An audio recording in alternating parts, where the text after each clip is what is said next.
Assalamu alaikum. Бүгін 4 шілде 2022 жыл. Мына кезекті түсірілім.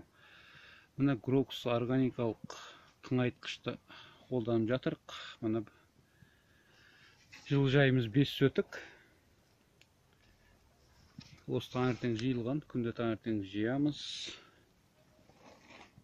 Есі сапасы өте жақсы.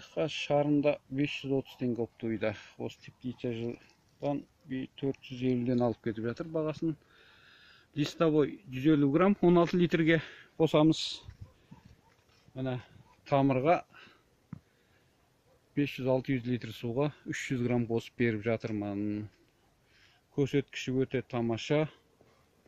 Алыңыздар, қолданыңыздар. Мына бір неден төртеуден алып жатырық. Толық беріліп жатыр.